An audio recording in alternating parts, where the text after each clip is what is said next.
Hello everyone स्वागत करुच्ची यही Utkal study +3 channel को।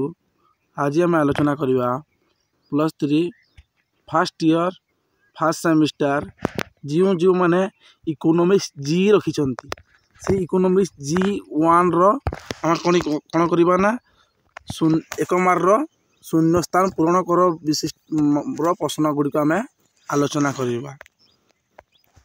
तो देख के रही 23टी रही 23टी प्रश्न आम आलोचना करवा।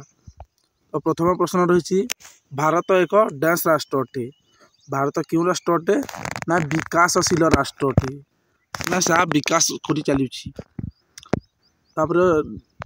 सेकेंड अच्छी भारतर जातीय आय आकलन रे कृषि अवदान कौन ना सर्वनिम्न। माने भारतीय जातीय आय जो आम आकलन करुचु से आमर कृषि क्षेत्र अवदान कौन हो ना सबुठारु सर्वनिम्न हो। क्यों क्षेत्र अवदान अधिक रोचे ना सेवा क्षेत्र। 3 नंबर अच्छी डैश क्षेत्र जातीय आय को अवदान सर्वाधिक ये क्षेत्र ना ता सेवा क्षेत्र। 4 नंबर हूँ भारत रे जातीय आय को कृषि अवदान डैश पाउची कौन पाउची ना ह्रास पाउची तार अवदान ह्रास पाउची। 5 नंबर अच्छी भारतीय अर्थनीति एक डैश भित्तिक अर्थव्यवस्था क्यों भित्तिक ना कृषि भित्तिक एठारे अधिक लोक कृषि उपरे निर्भर करिथांती। 6 नंबर हूँ अनुन्नत अर्थव्यवस्था रे डैश क्षेत्र प्राधान्य परिलक्षित हुए कौन क्षेत्र रे ना सही कृषि क्षेत्र रे। 7 नंबर अच्छी भारतीय अर्थनीति रे डैश क्षेत्र विशेष अभिवृद्धि क्रमशः परिलक्षित होची क्योंटा ना सेवा क्षेत्र। सेवा क्षेत्र अभिवृद्धि क्रमशः माने धीरे धीरे बढ़ी बढ़ी चली वृद्धि पाई चली। 8 नंबर होची डैश क्षेत्र अवदान जातीय आयर सर्वनिम्न। डैश क्षेत्र अवदान जातीय आयर सर्वनिम्न एटा कृषि क्षेत्र ना कृषि क्षेत्र। 9 नंबर अच्छी डैश क्षेत्र रे सर्वाधिक श्रमिक नियोजित होता कि क्षेत्र रे ना सही कृषि क्षेत्र रे अधिक लोक नियोजित होता माने अधिक लोक सही कृषि क्षेत्र रे ही कार्य करथांती।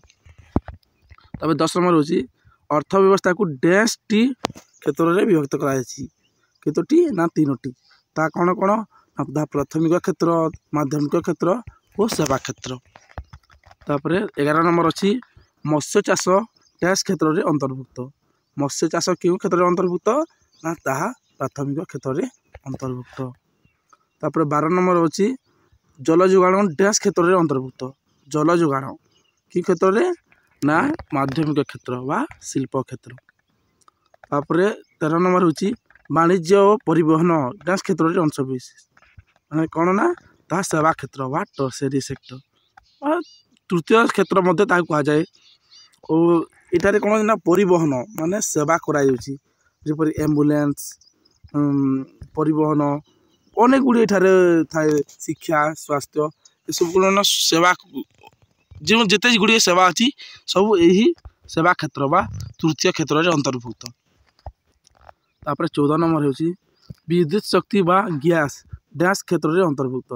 विद्युत शक्ति क्यों क्षेत्र रे अंतर्भुक्त ताहा माध्यमिक क्षेत्र रे अंतर्भुक्त वा शिल्प क्षेत्र मध्य तुम कहीपर। 15 नंबर हूँ डैश क्षेत्र अवदान जातीय आय को सर्वनिम्न कि क्षेत्र ना प्राथमिक क्षेत्र जहाँ कृषि क्षेत्र मध्य आम कहूँ। 16 नंबर हूँ डैश क्षेत्र अवदान जातीय आय को सर्वाधिक सेटा किंटा ना तृतीय क्षेत्र आम ता कहूँ सेवा क्षेत्र मध्य कहूँ। रहा 17 नंबर डैश क्षेत्र रे सर्वाधिक लोक नियोजित होती आम पूर्व आलोचना करूँ क्यों क्षेत्र ना कृषि क्षेत्र। 18 नंबर हूँ वृत्ति अनुसार श्रम शक्तिर बंटन को कौन कह जाए ना वृत्तिगत बंटन बा ऑक्युपेशनल स्ट्रक्चर बोली कह जाए। TRYSEM डैश मसीह कार्यकारी होता केते मसीह ना 1979 मसीहा अगस्ट 15 तारिख रे। तब 20 नंबर हूँ मानविक व्यक्तित्वर विकास पर सर्वनिम्न आवश्यकता पूरण कर असमर्थता को डैश दारिद्र्य कहुए कौन ना चरम दारिद्र्य कहुए।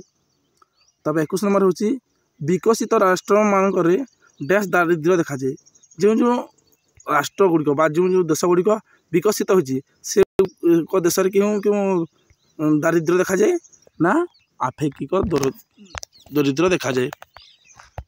तापर 22 नंबर हूँ जवाहर रोजगार योजना डैश मसीह कार्यकारी होता केते मसीह ना 1999 मसीहा एप्रिल मास 28 तारिख रे।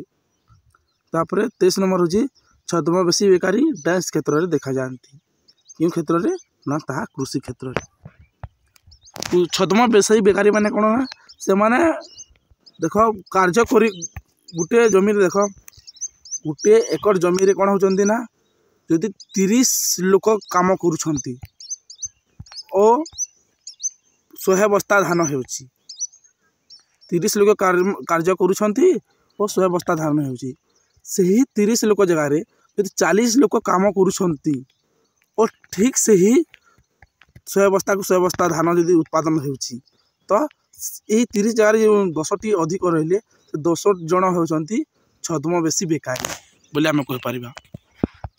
तो आज आम कौन पढ़ले ना आज आम आलोचना कले कि भारतीय अर्थनीतिर मौलिक पर्याय सांप्रतिक कौन समस्यार जो 1 मार्क विशिष्ट शून्यस्थान पूरण करता आम आलोचना करें।